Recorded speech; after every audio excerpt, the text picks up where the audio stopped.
previous lectures we have already introduced vibration, its application, also a little bit about the various terminologies. Gradually we introduce regarding the vibrations like free vibration, forced vibration. We already seen that the main purpose of the free vibration is to obtain the natural frequency of the system, and that helps us in when we analyze the forced vibration, so that one of the excitation frequency is present in the system should not coincide with the natural frequency, so that resonance condition can be avoided. We already mentioned that damping in the system, they have very little effect on to the natural frequency. Gradually, as we will be going into more deep into the course, we will see with proper mathematical foundation, we will see how these statements are correct, and especially damping they help at the resonance condition, that the amplitude they remain in the finite value. Otherwise, theoretically when there is a resonance condition, the amplitude of vibration becomes infinite. So today we will see more deep into the free vibration. As we have already explained earlier, we will be mainly concentrating on the linear system, and the advantage of the linear system is we can able to apply the superposition theorem. And about this theorem, let us see specifically for our case how this superposition theorem can be useful. So first let us see this theorem, how it is not applicable for the nonlinear system and how it is applicable for the linear dynamic systems. The principle of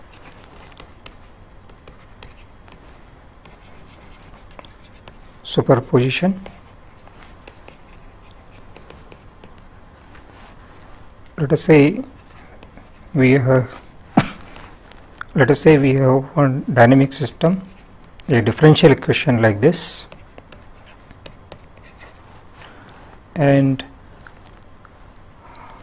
because is having 0 right hand side, so let us say we have particular solution of this, because it is a differential equation of second order. So these are the particular solution, two particular solution which of this solution, and we know that even if we multiply these solution with a constant and if we add them, that is also a solution of the differential equation, and this we call it general solution. Now we will see how this is a general solution of this. So let us first satisfy the first solution onto the differential equation. So we will get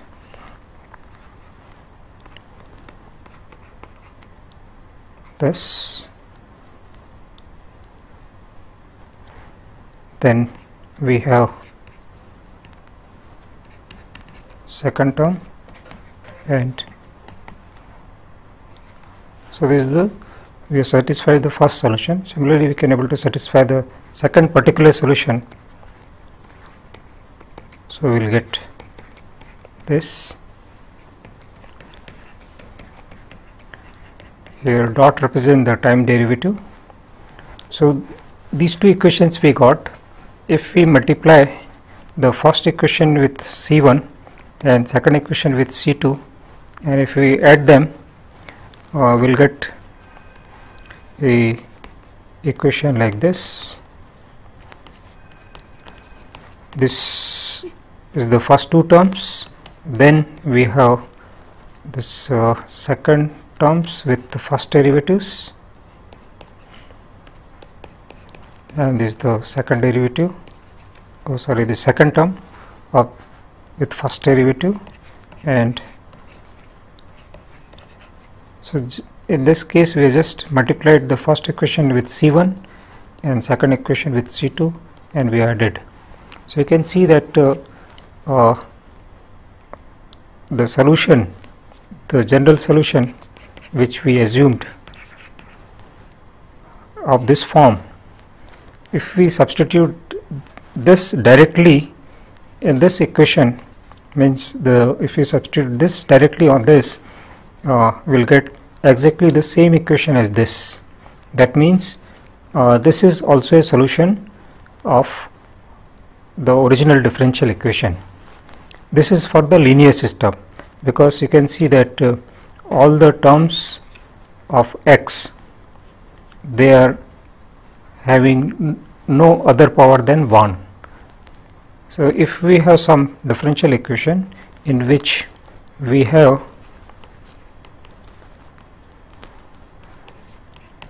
some other power of x, like x square, then because of this we are introducing nonlinearity in the system.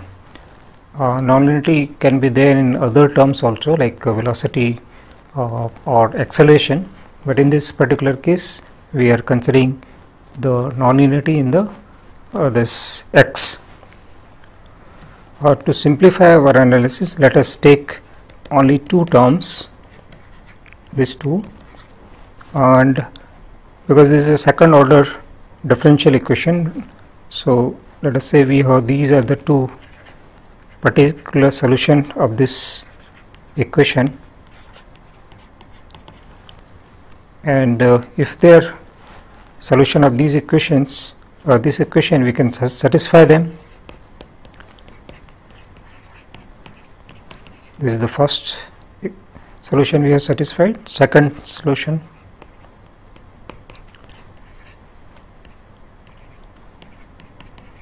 and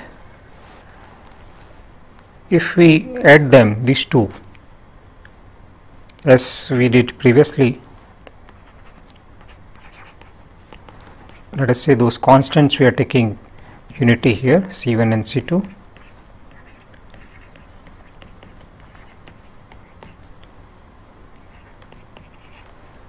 okay.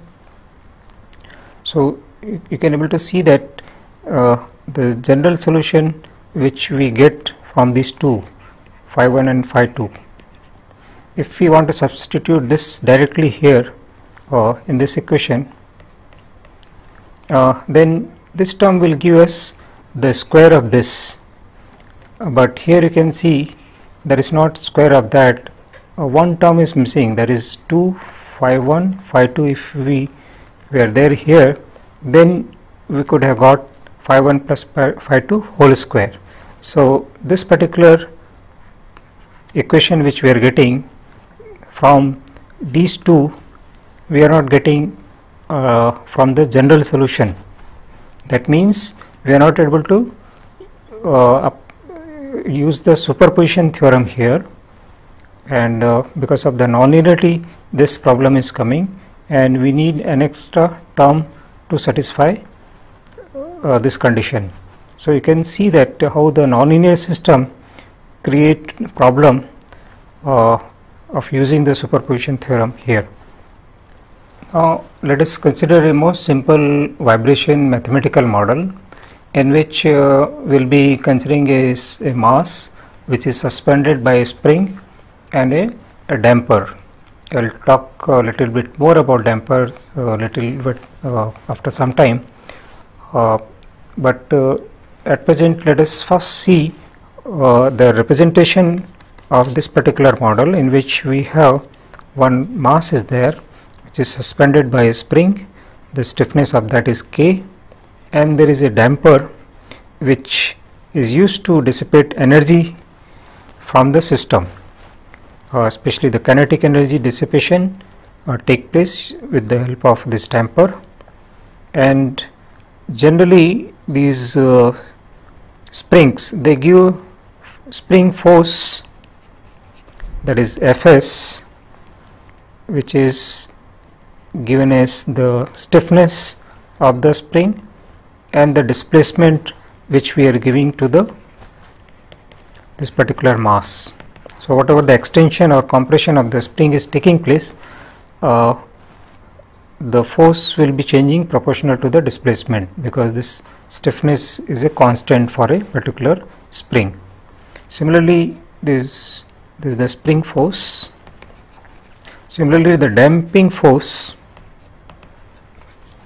which is very difficult to model mathematically. Here we will be taking a very simple model in which the damping force is proportional to the displacement. For the present analysis, we will not consider damping. In the subsequent lectures, we will be considering the damping effect. And the third thing is the mass, which gives the inertia force.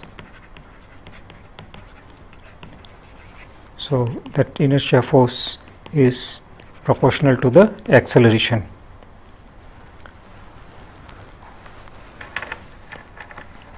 From here you can able to make out because unit of the force is Newton, displacement is having unit meter, so this stiffness will be having unit meter Newton per meter, and this velocity is having meter per second, so damping will be having unit Newton second per meter, and mass, these are the known quantities, known units for mass and acceleration. Acceleration we know meter per second square. Now we will be obtaining simple equation of motion of a spring mass system, in which we are not considering the damping for time being, so that our analysis remains simple. And what is the equation of motion? Equation of motion is nothing but the mathematical expression of how the displacement and velocity and acceleration, or in other words, how the elastic force, damping force and inertia force are related in a particular dynamic system. So in this particular case, let us take a very simple example of a spring and mass system. So if we hang a mass through a spring like this, obviously because of the weight of the mass, the spring will get stretched, and let us say this is the position which is, we call it as static equilibrium position.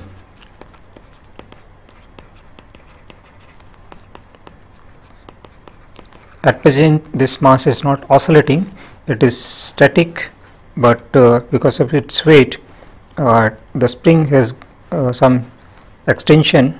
Let us say this is the unstretched position of the spring. So this much extension of the spring has taken place because of the weight of the mass, and this particular position we call it as unstretched position.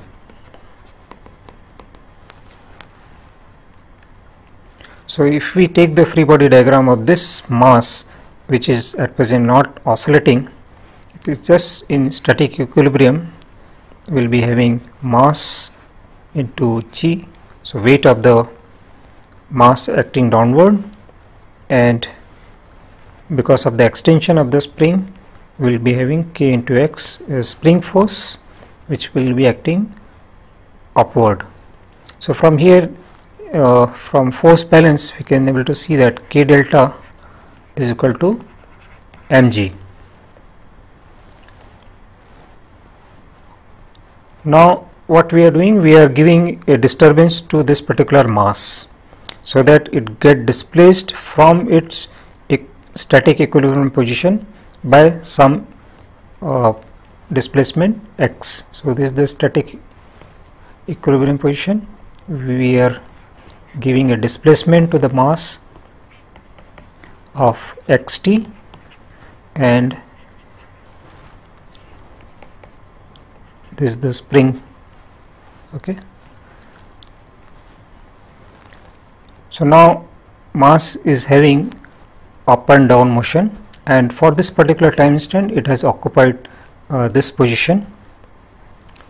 Now if we want to obtain the free body diagram of this mass, we have the weight acting downward, and because now total extension of the spring is delta plus x, because up to this there was static extension of the spring, and then x displacement we are giving to the spring.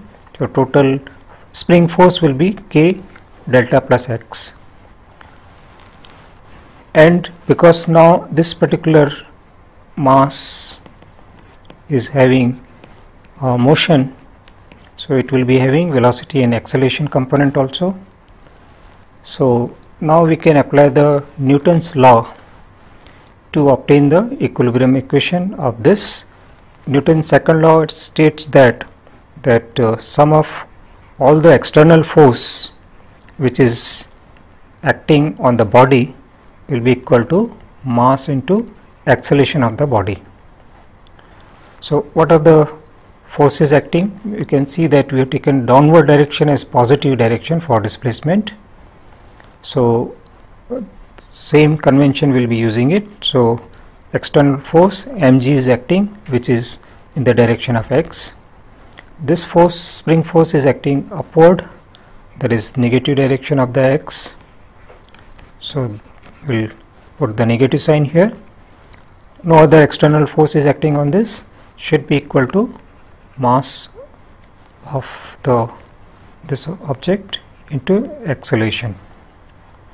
Now you can see that we had earlier this expression k delta is equal to mg. So here k into delta, mg will get cancelled. So from this we'll get mx double dot, and if we take this term other side is equal to 0. So you can see that this equation we are getting, which is equation of motion of this mass, and in this, if you see carefully, the weight of the mass is not appearing at all. You can see it is because we have taken the reference position for the displacement from the static equilibrium position, this one, and because of this static equilibrium position as a reference for our displacement x, the gravity effect is not coming in this. This particular equation we can able to write in another form. If we divide by mass all sides, we will get k by m x is equal to 0. Generally we express k by m as omega square, omega n square. So with this we will be having equation as this, and you can see that we can able to express this as, so now acceleration is proportional to the displacement. We already seen the definition of the harmonic motion, that acceleration is proportional to the displacement and it acts in the opposite direction. Then we have the simple harmonic motion. So in this particular spring mass system also, the displacement will be having simple harmonic motion, and as we know that we have this simple harmonic functions, that is cos omega nt and sin omega nt. These are the functions which will satisfy this particular equation, and because it is a second order differential equation and we have two such functions, we can able to form a general solution out of these. So general solution of this will be A sin omega nt plus B cos omega nt,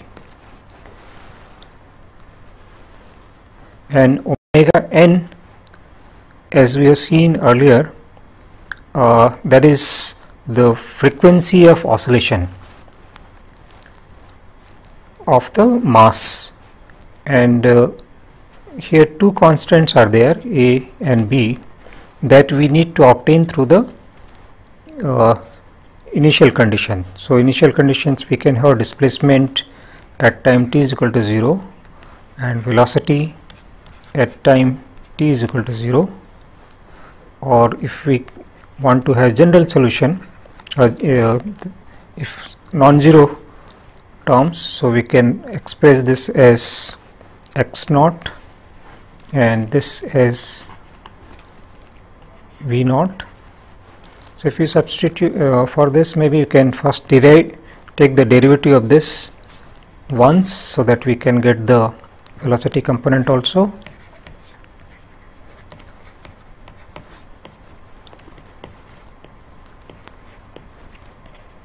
This is the velocity term. Now we'll substitute this in the first equation, so we'll get 0 is equal to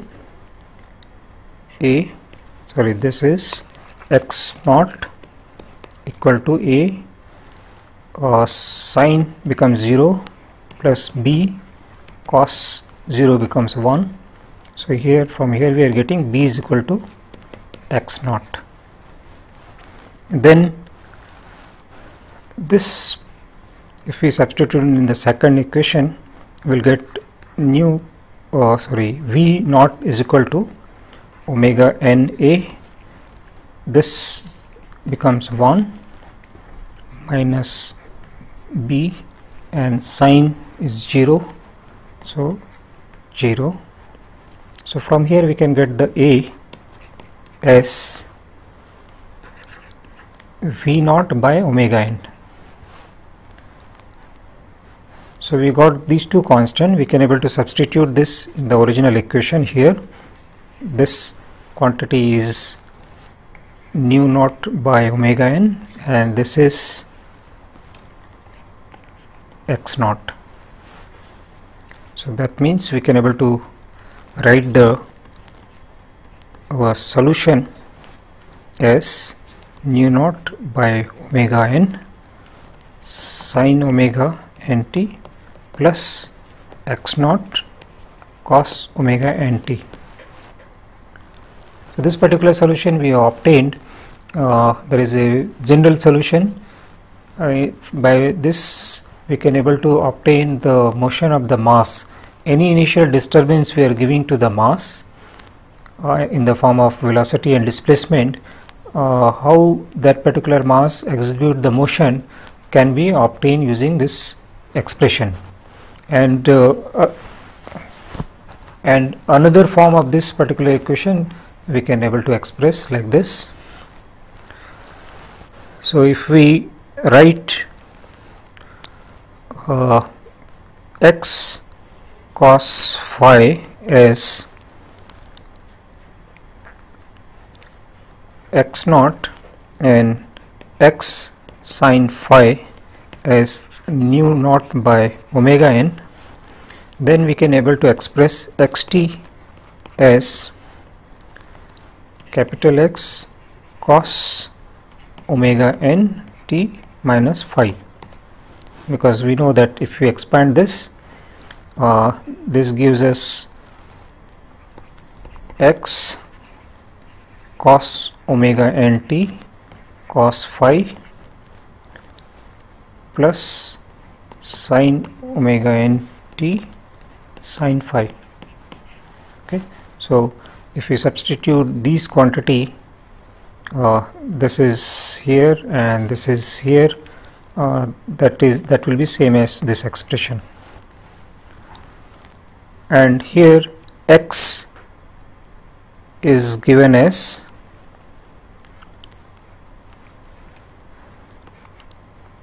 there is x naught square plus nu naught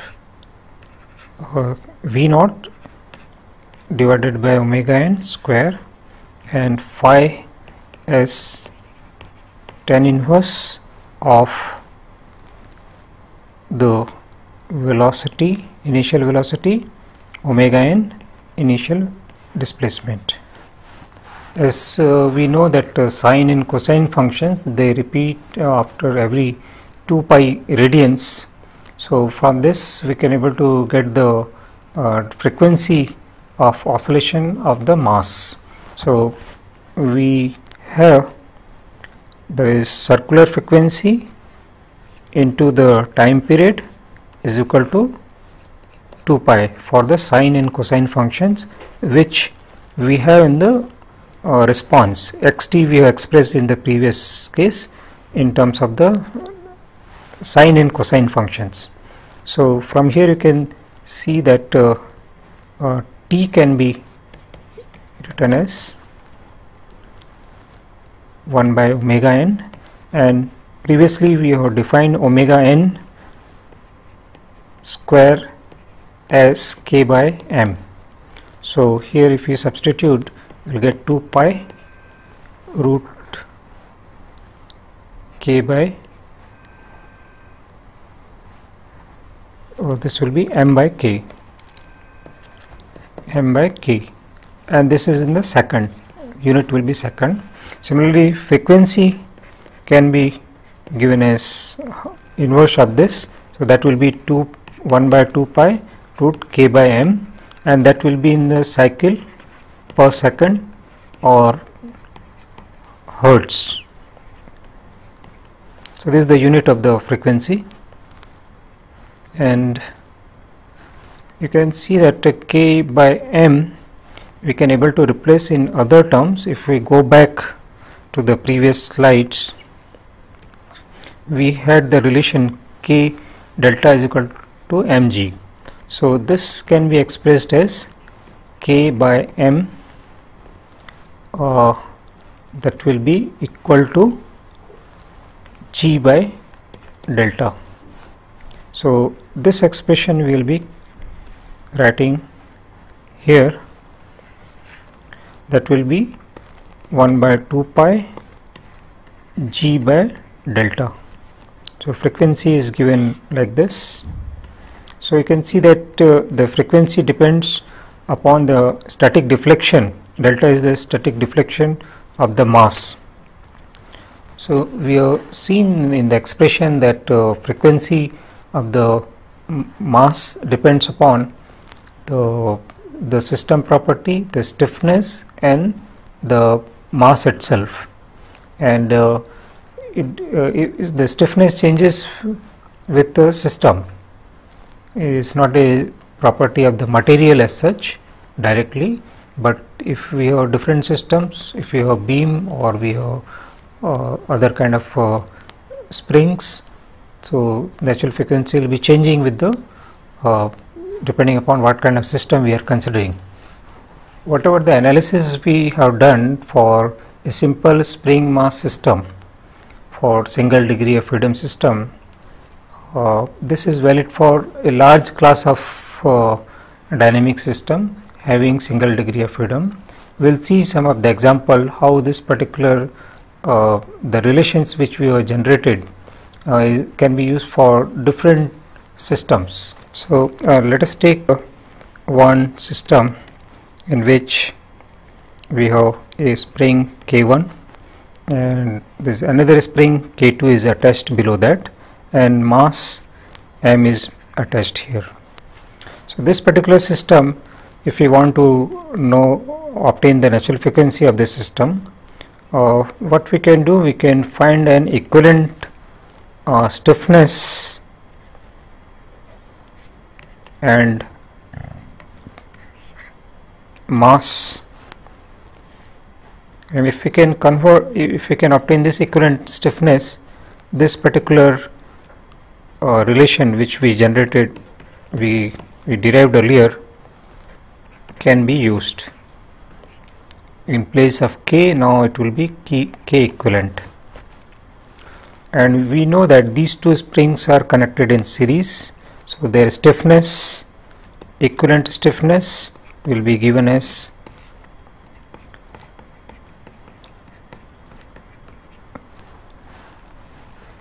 and if we have another system in which springs are connected like this, K1 and K2, mass is here. So in this particular case also we can have a equivalent system with K equivalent, where K equivalent now will be given as summation of these two because they are connected parallel. So same equation is valid here also, that is in Hertz. If we have, let us say, there is another system in which mass is there here and it is connected by a spring having stiffness, let us say K by 2, and another spring K by 2. So in this particular case, how will be obtaining the equation of motion, or how will be obtaining the frequency? For this, maybe what we can do, we can displace this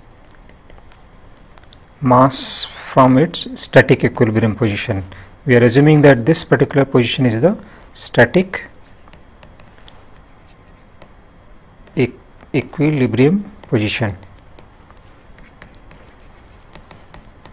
So if we displace that, we can have the free body diagram of the mass. So this is the displacement which we are giving. So you can see that the lower spring will get compressed, so it will give a force upward, and the upper spring will get stretched, so it will give a force again upward direction. And because this mass is now in motion, it is having velocity and acceleration also. So using Newton's second law, we can able to obtain the equation of motion for this. So the equation of motion is summation of all the external forces. You can see these are the external forces which are acting opposite to the direction of motion. Motion is downward, forces are acting upward. So we can write K by 2 minus x, minus K by 2x minus K by 2x and these are the two external forces acting, should be equal to mass and the acceleration. So this will give us equation of motion as, which is exactly same as the previous one, and here if we divide by m, again we can able to express this equation as, and we already seen that this is the frequency, circular frequency of the motion, which is we can able to express here as omega n root k by m. The unit of this is radians per second, and if you want in the hertz, then we have to divide by 2 pi. So this is the hertz frequency. So you can see that how we can able to obtain the equation of motion of this, which is identical to the single spring mass system. So here if we want to represent this particular system as simple spring mass equivalent system, so equivalent stiffness is equal to K itself. So even it is looking like they are connected as series, but they are not connected as such in series because mass is there in between the two springs. Let us take some more examples, especially when we are talking about beams in which bending is taking place, or axial rod when the axial force we are exerting, or some other kind of springs like coil springs, how we can able to use this formulae for obtaining the natural frequency of the system. So let us take one simple cantilever beam, and a mass is attached at the free end. So here we are assuming that mass of the shaft or the mass of the beam is negligible, only it has flexibility, and this disc which is having mass m is having no flexibility. And from strength of material concept we know that if we apply force P at the free end of the cantilever beam, the deflection at free end can be written like this, where P is the load, L is the length of the beam, E is Young's modulus, I is the second moment of area of the cross section of the beam, and the stiffness, as we know, is defined as load divided by deflection. So using this formula we can able to write this as 3 EI by L cube. So once we know this stiffness, which is the equivalent stiffness, so the natural frequency of the system can be written as, so this stiffness can be substituted here. So we will get the natural frequency of this system in which this mass is having up and down motion. This is the, we call it bending vibration or transverse vibration, sometimes we call it transverse vibration. We will see some more examples on this. Let us say there is a rod, and at the tip of the rod one mass is attached. This rod is having no mass, is only having flexibility. We are giving this particular mass a disturbance such that it oscillates up and down.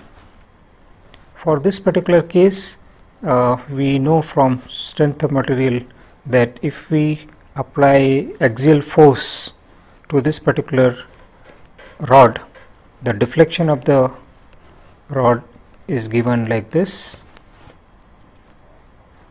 and from here we can get the axial stiffness of the rod, that is P by delta, load by deflection, that will be given as AE by L. So once we got the stiffness, the natural frequency of oscillation of this mass in this axial direction can be obtained by the same formulae, that will be AE L M. So you can see that this particular formula which we have derived for simple spring mass system is valid for various class of problems. We can have, this is also called axial vibration. Now we will see some other class of problems. Let us say there is a shaft and there is a heavy disc, and we are giving a twist to this disc theta. So in this particular case we are giving twist to that disc so that it oscillates about its axis, and this particular vibration is called torsional vibration, and this again from strength of material formulae we have a relation that torque J g theta by L, T is the torque, J is the polar moment of area, G is the modulus of rigidity, theta is the angular twist of the disc about this axis, L is the length of the rod. And from here now we can define the torsional stiffness of the shaft as torque divided by angular twist. Is similar to the linear stiffness, in which we have force divided by linear displacement. Here, because torsional stiffness, so torque divided by the angular displacement, that can be given as Gj by L. So once we have the torsional stiffness, the natural frequency of the system will be torsional stiffness divided by polar mass moment of inertia of the mass. So polar mass moment of inertia of the mass is IP. So here you can see, instead of linear stiffness, torsional stiffness is coming. Kt, that is subscript, should clarify this. Kt, T is the subscript, it is representing the torsional stiffness. IP, I subscript P, is the polar mass moment of inertia of this disc about this axis. So here, instead of mass, now polar mass moment of inertia is coming, but unit remains the same, radians per second. Now we will take some few more examples specifically for various kind of springs. Let us see one kind of spring which is having various number of turns.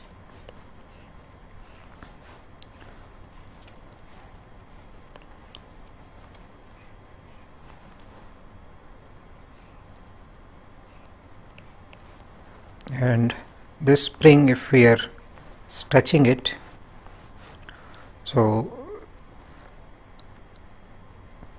we have various dimensions like coil by which this spring has been made.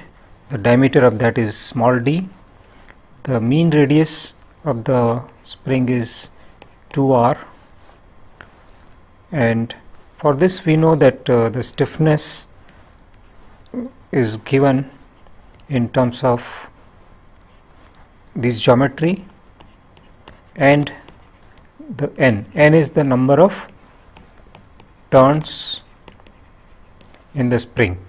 So using this relation we can get the stiffness, and from there we can obtain the natural frequency of any particular mass.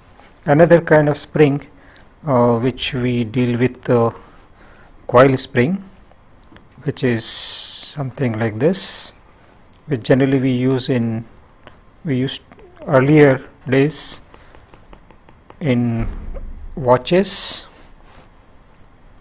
So here we tighten up the spring from here, and we store the energy in the spring, and the particular dimensions like the cross whatever the I of this particular strip cross section, there is a moment of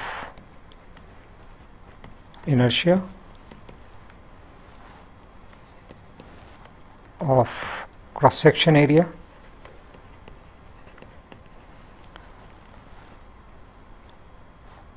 and L is the total length of the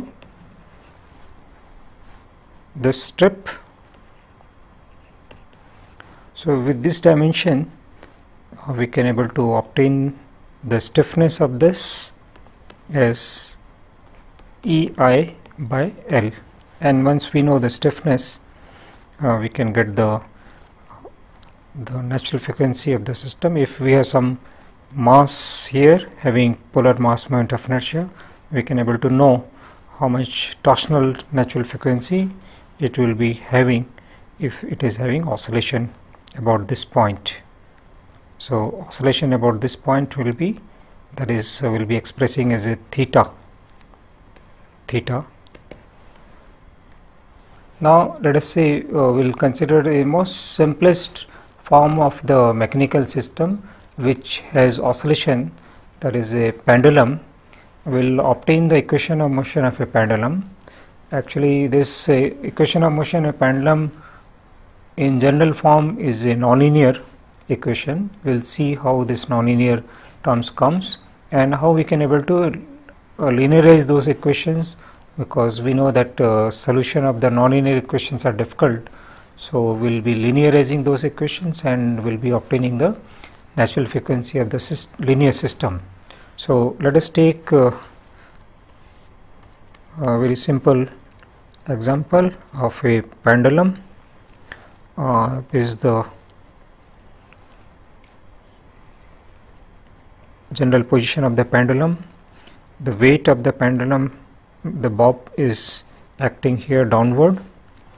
This is the length of the cord from here to here. This is the angular position of the pendulum. So, if we take the component of this mass in the direction of the cord, because we know this particular angle is theta, so this will be mg cos theta, and perpendicular to this, that is the tangential to the path, will be mg sin theta. Now, to get the equation of motion, what will be doing it here will be, let us first balance this particular mass. If you are taking the mass free body diagram, what will happen? We will be having a tension in the cord, and the tension in the cord, because this particular bob is having no motion in the direction of radial direction. So, if we take the force balance, T will be equal to mg cos theta. Directly in the radial direction, T is equal to mg cos theta, but because it is having a motion in the tangential direction, so there we have to apply the Newton's second law of motion. So, that is Ip, polar mass moment of inertia of the bob about its rotation into the angular acceleration, should be equal to external moments. So, external moment is coming from this force, and you can see that it produces a moment opposite to the theta direction. So, that moment will be negative mg sin theta into L is the length of the cord. So, that will be the moment. So, this gives us equation of motion of the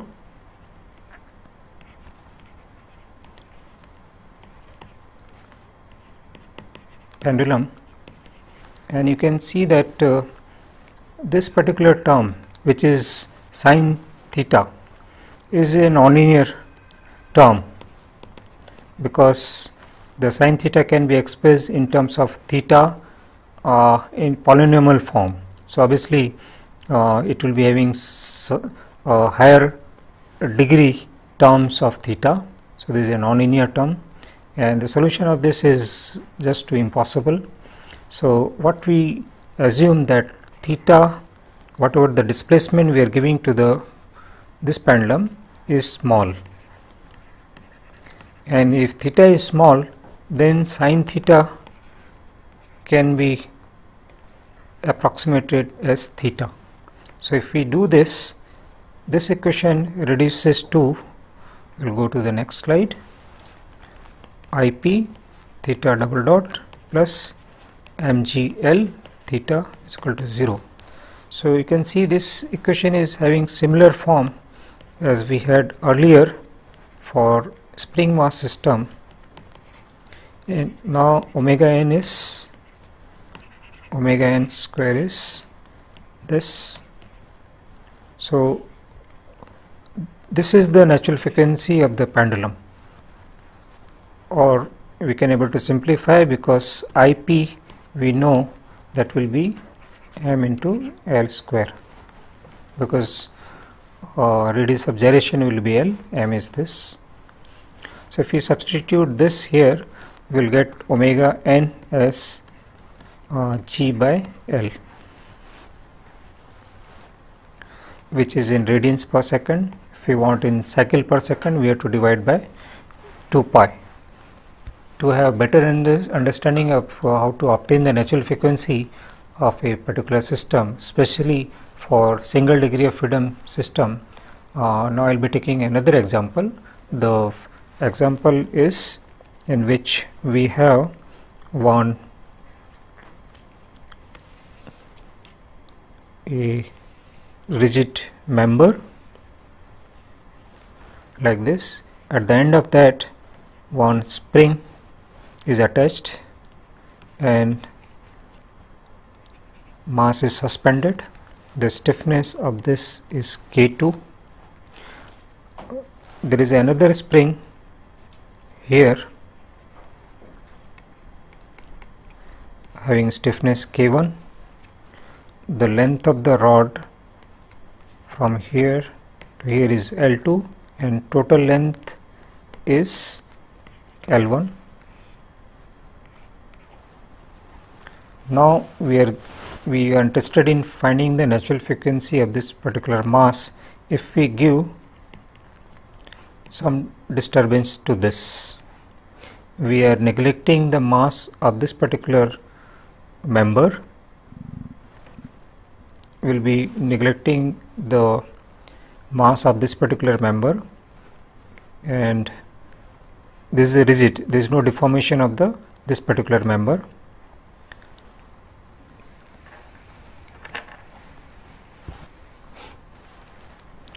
This particular deflection which we have taken is from the static equilibrium position of this system.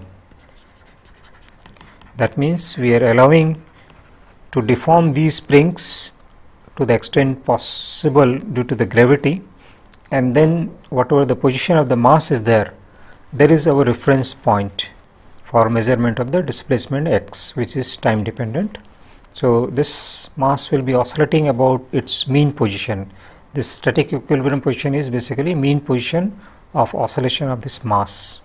So only mass is there on this object, and rest of the other object is having no mass, and only two springs are connected. So now our aim is to obtain the natural frequency of the system. So for this static equilibrium position, what will be the force acting on the spring 2? On spring 2 we will be having force is equal to weight of the mass. And what will be the force acting on to the spring 1? That will be when we are applying a mg force here, how much force it is getting at K1 we can able to calculate, because we know the dimensions L1 and L2. So that will be mg L1 by L2. And now once we know the load, the extension of the spring K2 can be obtained. We know that this spring is getting mg load, we know the stiffness of that, so this much extension the spring 2 is getting. Similarly, we can get the extension of the spring 1, that will be load acting divided by the stiffness K1. And now we want how much this particular mass is getting displaced due to delta 2 and delta 1 displacement. You can see that whatever the delta 2 displacement is taking place, mass will be having same displacement. But when we are talking about delta 1 displacement here, that is the stretch of the spring K, equivalent displacement at this end we need to obtain, at the free end we need to obtain. So the total extension the total displacement of the mass due to two extensions will be delta 2 plus delta 1 and L2 by L1, because it will get magnified at the free end because of these lengths. Now we can substitute the values of these here, and we can get the total static deflection of the mass m, and this can be simplified as this. Here we are interested in the static deflection directly, because that is the another way of obtaining the natural frequency of the system, because we know the natural frequency of the system is given by k by m or g by delta. So this particular delta we have already obtained. Now if we substitute this g here, we can get the natural frequency of the system directly. So natural frequency of the system will be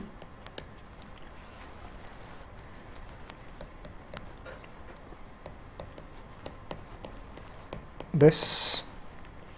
So you can see that here we have not obtained the free body diagram of the this member, but directly we obtain how much static deflection of this particular mass is taking place, and based on that we could able to get the natural frequency of this system. So today we started with the simple free vibration analysis of a spring mass system, and we have seen that even the simple analysis of a simple spring mass system is valid for a large class of vibrations problems, including the transverse vibration, torsional vibration, axial vibration, and even the concept of the equivalent stiffness, which is applicable to the single degree of freedom system, covers a large class of problems. And if we already seen that instead of obtaining the equivalent stiffness, if we can get the static deflection of the particular mass, that will also help us in finding the natural frequency of the system. In the subsequent class, we will see some other methods of obtaining the natural frequency for similar kind of problems, especially based on the energy methods.